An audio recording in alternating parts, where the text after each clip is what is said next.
واتباعا لسنة نبيك محمد صلى الله عليه وسلم.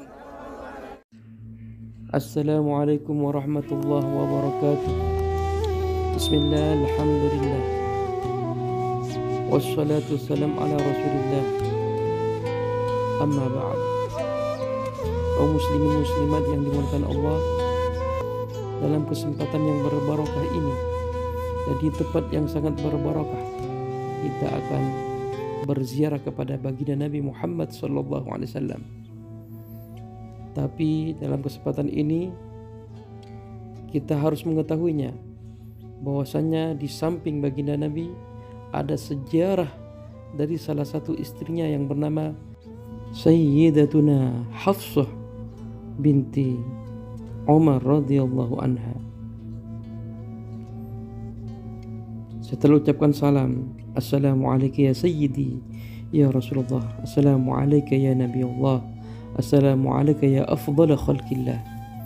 Jangan lupa kaum muslimin muslimat, kawan-kawan semuanya, Duyufullah, Duyufur Rahman, tetamu Rasulullah, berbalik ke sebelah belakang. Itu ada jendela. Nama jendela tersebut adalah Khawkhah Ali Umar. Kaum muslimin muslimat rahimakumullah, kisah ini kita harus ketahui, dan kalau bisa kita sebarkan supaya kita bisa tambah cinta kepada baginda Nabi dan keluarga Nabi.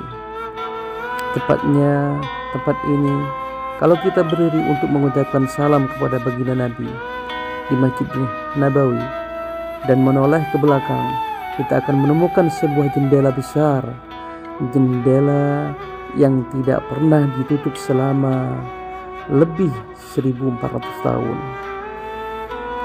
Jendela itu dibiarkan terbuka karena ada janji dari salah satu pembesar sahabat Nabi yang bernama Sayyidina Umar radhiyallahu anhu kepada seorang putrinya untuk tetap dibiarkan jendela itu terbuka selama-lamanya. Inilah janji terbesar dan terpanjang dalam sejarah yang pernah ada. Janji yang terus dijaga oleh pengurus Masjid Nabawi. Jika kita ditakdirkan berziarah kepada baginda Nabi, jangan lupa menoleh ke sebelah belakang untuk mengetahui tempat tersebut. Pada tahun 17 Hijriah, umat Islam bertambah banyak seiring meluasnya dakwah Islam dan penaklukan ke beberapa kawasan. Sayyidina Umar bin Khattab sebagai khalifah saat itu ingin memperluas Masjid Nabawi. Namun keinginan Umar tersendat oleh kendala yang amat berat. Kamar Sayyidina Hafsah, putri yang dinikahi Rasulullah SAW, berada di samping makam Rasulullah.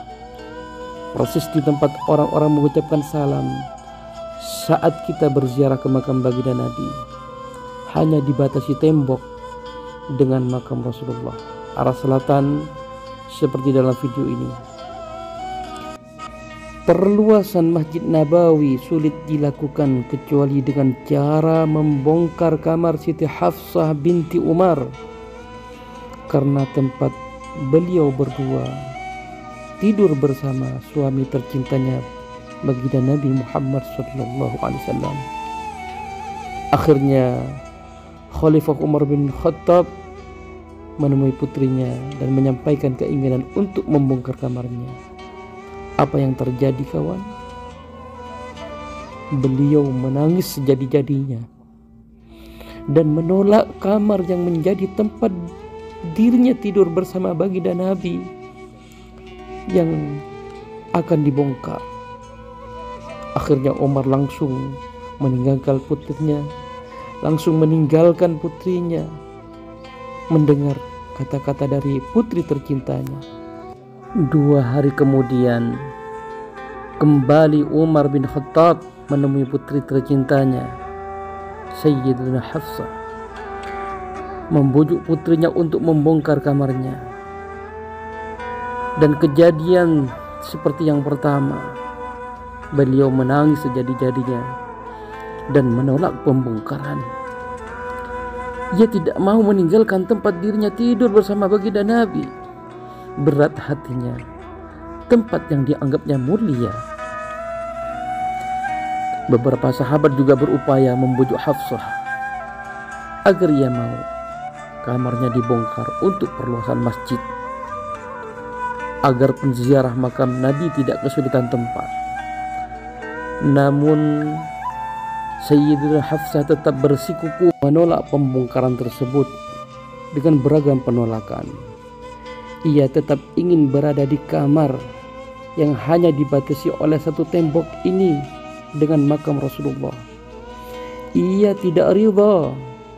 Beliau tidak rela berpisah dengan suami tercintanya. Juga Sayyidatuna Aisyah radhiyallahu anha juga membujuknya, dan bahkan pembesar sahabat yang lain juga membujuknya, tapi tidak mampu menggoyahkan hatinya. Sehingga setelah beberapa malam, Umar bin Khattab kembali menemui Hafsah. Ia ditemani putranya yang bernama Abdullah bin Umar, yang mana beliau dijuluki Shibhun Nabi. Dalam perbincangannya, Umar dan Abdullah memberi penawaran yang baik, yaitu Siti Hafsah dipersilakan menempati rumahnya yang berada di samping kamar Hafsah, asalkan Hafsah menyetujui kamarnya dibongkar. Letak kamar Abdullah di masa itu ada di urutan ketiga setelah makam Rasulullah. Tepatnya makam Rasulullah, Sayyidatuna Hafsah, lalu kediaman Abdullah bin Umar. Akhirnya Hafsah sepakat, tapi dengan satu syarat. Syarat tersebut amat besar dan berat, yaitu jendela sebelah utara yang lurus ke makam Rasulullah, suami yang dicintainya, tetap dibiarkan terbuka, tidak boleh ditutup selama-lamanya. Sayyidina Umar bin Khattab, abahnya, menyetujui perjanjian itu, membiarkan jendela itu terus terbuka, tak pernah ditutup. Sudah lebih 1400 tahun sejak perjanjian. Jendela itu tetap terbuka meski Hafsah radhiyallahu anha telah lama wafat. Jendela yang lurus dengan makam Rasulullah sallallahu alaihi wasallam terus dibiarkan dalam keadaan terbuka. Sampai saat ini kawan, nazir Masjid Nabawi tetap membiarkan jendela itu dalam keadaan terbuka. Mereka terus menjaga janji Khalifah Umar bin Khattab yang akan terus membuka jendela tempat putrinya yang lurus ke makam Rasulullah sallallahu alaihi wasallam. Kebanyakan para penziarah makam Rasulullah tidak menyadari ada jendela yang terus terbuka yang lurus dengan makam Rasulullah. Bisa saja mereka tidak tahu ada kisah yang melatarinya tentang janji seorang khalifah kepada seorang putri tercintanya. Maka dari itu kawan, kita harus merenungi dengan kisah ini betapa cintanya beliau kepada baginda Nabi. Harapan kita yaitu bagaimana sekiranya dengan kisah ini kita tambah cinta kepada baginda Nabi dan keluarga dan para sahabat-sahabatnya. La ilaha illallah Muhammadur Rasulullah sallallahu alaihi wasallam, syarrafa wa karrama wa majjada wa 'azzama wa radhiyallahu ta'ala an alihi al-mutahharin wa azwajihi at-tahirati ummahatil mu'minin wat tabi'in wa tabi'in bi ihsan ila yaumiddin. Al-Fatihah.